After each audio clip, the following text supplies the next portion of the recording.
ಓಂ ಶ್ರೀ ಗುರುಭ್ಯೋ ನಮಃ. ಶ್ರೀಮದ್ ಭಗವದ್ಗೀತಾ 6ನೇ ಅಧ್ಯಾಯ 17ನೆಯ ಶ್ಲೋಕ. ಯುಕ್ತಾಹಾರ ವಿಹಾರಸ್ಯ ಯುಕ್ತಚೇಷ್ಟಸ್ಯ ಕರ್ಮಸು ಯುಕ್ತಸ್ವಪ್ನಾವಬೋಧಸ್ಯ ಯೋಗೋ ಭವತಿ ದುಃಖಃ.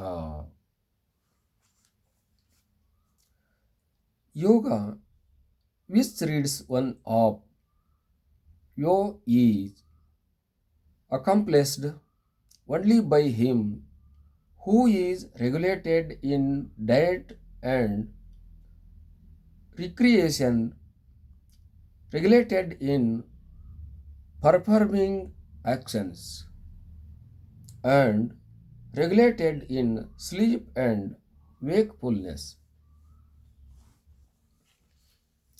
ಎರಡು ವಿಷಯಗಳನ್ನು ಹೇಳ್ತಾ ಇದೆ.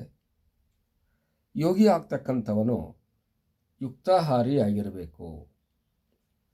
ಯುಕ್ತಾಹಾರ ಅಂತಂದರೆ ಹಿತವಾಗಿರ್ತಕ್ಕಂಥ ಆಹಾರವನ್ನು ತಿನ್ನಬೇಕು. ಯುಕ್ತಚೇಷ್ಟ ಅಂತ ಹಿತವಾಗಿರ್ತಕ್ಕಂಥ ಕರ್ಮಗಳನ್ನು ಮಾಡಬೇಕು. ಯುಕ್ತ ಸ್ವಪ್ನ ಉತ್ತಮವಾಗಿರ್ತಕ್ಕಂಥ ಉದ್ದೇಶವನ್ನು ಇಟ್ಟುಕೊಂಡಿರಬೇಕು.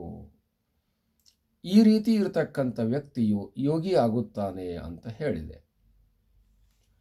ಸಾಮಾನ್ಯವಾಗಿ ಮನುಷ್ಯರು ಸಾಧನೆ ಮಾಡಬೇಕಾದಾಗ ಕೆಲವೊಂದು ಸಾಧನೆಗಳಲ್ಲಿ ಅವರು ಫೇಲಾಗಿ ಹೋಗ್ತಾರೆ. ಕಾರಣ ಏನಂತಂದರೆ, ಮಾಡುವಂಥ ವಿಚಾರಗಳಲ್ಲಿ ಅತಿಯಾಗಿ ಮಾಡುವಂಥ ಪ್ರವೃತ್ತಿಯನ್ನು ಬೆಳೆಸಿಕೊಳ್ತಾರೆ. ಆವಾಗ ಅದು ಅವರಿಂದ ಕೈ ಬಿಟ್ಟು ಹೋಗಿಬಿಡುತ್ತದೆ.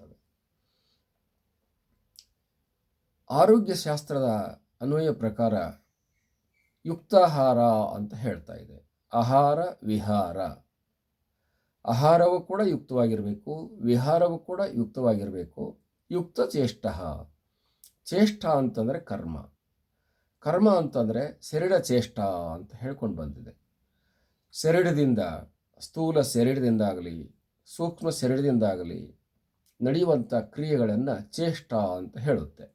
ಇಂದ್ರಿಯಗಳಿಂದ ನಡೆಯುವಂಥ ಕರ್ಮ, ಪ್ರಾಣದಿಂದ ನಡೆಯುವಂಥ ಕರ್ಮ, ಶರೀರದಿಂದ ನಡೆಯುವಂಥ ಕರ್ಮ, ಮನಸ್ಸಿಂದ ನಡೆಯುವಂಥ ಕರ್ಮ, ಇವುಗಳನ್ನು ಚೇಷ್ಟ ಅಂತ ಕರೆದಿದೆ. ಈ ಚೇಷ್ಟೆಗಳೆಲ್ಲವೂ ಕೂಡ ಮಿತವಾಗಿರಬೇಕು, ಹಿತವಾಗಿರಬೇಕು. ತನ್ನ ಅಧ್ಯಯನದ, ತನ್ನ ಅಧ್ಯಾಪನದ, ತನ್ನ ಅಭಿವೃದ್ಧಿಯ ಮಾರ್ಗದಲ್ಲಿ ಇವೆಲ್ಲವೂ ಪೂರಕವಾಗಿರಬೇಕಲ್ಲದಲೇ ಮಾರಕವಾಗಿರಬಾರದು ಅಂತ. ಅತಿಯಾದ ಭಾರದ ವಸ್ತುಗಳನ್ನಾಗಲಿ, ಅತಿಯಾದ ಜಡ ಪದಾರ್ಥಗಳನ್ನಾಗಲಿ, ಸ್ನಿಗ್ಧ ಪದಾರ್ಥಗಳನ್ನಾಗಲಿ ತಿನ್ನಬಾರದು ಅನ್ನುವಂಥ ತಾತ್ಪರ್ಯ ಯುಕ್ತಾಹಾರ ಅನ್ನುವಂಥ ಸೂಕ್ತ. ಆಚಾರ ಸಂಹಿತೆಗಳಲ್ಲಿ ಇವುಗಳಿಗೆ ಹಿತಭುಕ್, ಋತಭುಕ್, ಮಿತಭುಕ್ ಅಂತ ಚರಕ ಸಂಹಿತೆಗಳಲ್ಲಿ, ಸುಶ್ರುತಗಳಲ್ಲಿ ಹೇಳಿಕೊಂಡು ಬಂದಿದ್ದಾರೆ. ಹೀಗೆ ಈ ಹಿತಭುಕ್, ಋತಭುಕ್, ಮಿತಭುಕ್ ಅನ್ನುವಂಥದ್ದನ್ನು ಯಾರು ಆಚರಣೆಯಲ್ಲಿ ಇಟ್ಕೊಂಡಿರುತ್ತಾರೆಯೋ, ನಿತ್ಯ ಕ್ರಿಯೆಯಲ್ಲಿ ಅಳವಡಿಸಿಕೊಂಡಿರುತ್ತಾರೆಯೋ ಅವರು ಯೋಗಿ ಆಗುತ್ತಾರೆ. ಅವರಿಗೆ ದುಃಖಗಳು ಸಹಜವಾಗಿ ಬರೋದಿಲ್ಲ. ಅವರ ದುಃಖಗಳೆಲ್ಲವೂ ಕೂಡ ಆಹಾರದಿಂದ ನಾಶವಾಗ್ತವೆ ಮತ್ತು ಅವರ ದುಃಖಗಳು ವಿಹಾರದಿಂದ ನಾಶವಾಗ್ತವೆ. ಅವರ ದುಃಖಗಳು ಅವರ ಕರ್ಮದಿಂದಲೇ ನಾಶವಾಗ್ತವೆ. ಅವರು ಮಾಡುವಂಥ ಕರ್ಮವು ಅವರ ರೋಗದ ನಿವಾರಣೆಯಾಗುತ್ತದೆ, ಅವರ ಸಾಧನೆಗೆ ಪೂರಕವಾಗಿರುತ್ತದೆ. ಅವರು ತಿನ್ನುವಂಥ ಆಹಾರವು ಬರುವಂಥ ರೋಗವನ್ನು ತಡೆಯುವುದರಲ್ಲಿ ಪ್ರವೃತ್ತಿ ಉಳ್ಳದ್ದಾಗಬೇಕಲ್ಲದಲೇ ರೋಗವನ್ನು ಉಂಟು ಮಾಡುವಂಥದ್ದಾಗಬಾರದು. ಆಹಾರವು ರೋಗಕಾರಕವಾಗಬಾರದಲ್ಲದಲೇ ಅದು ರೋಗ ನಿವಾರಕವಾಗಬೇಕು ಅಂತ.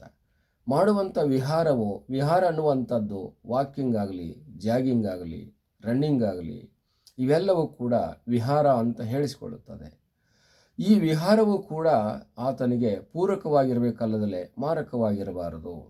ಅತಿಯಾದ ವರ್ತನೆಯಲ್ಲಿ, ಅತಿಯಾದ ಪ್ರವೃತ್ತಿಯಲ್ಲಿ ತೊಡಗಿದಾಗ ಇವು ರೋಗವಾಗಿ ಪರಿವರ್ತಿಸುತ್ತವೆ. ಪ್ರತಿಯೊಂದು ಕೂಡ ಆಹಾರ ವಿಹಾರ ಕರ್ಮ ಅನ್ನುವಂಥದ್ದು ಮನುಷ್ಯನಿಗೆ 3 ಸೂತ್ರಗಳನ್ನು ಹೇಳಿರುವಂಥದ್ದು.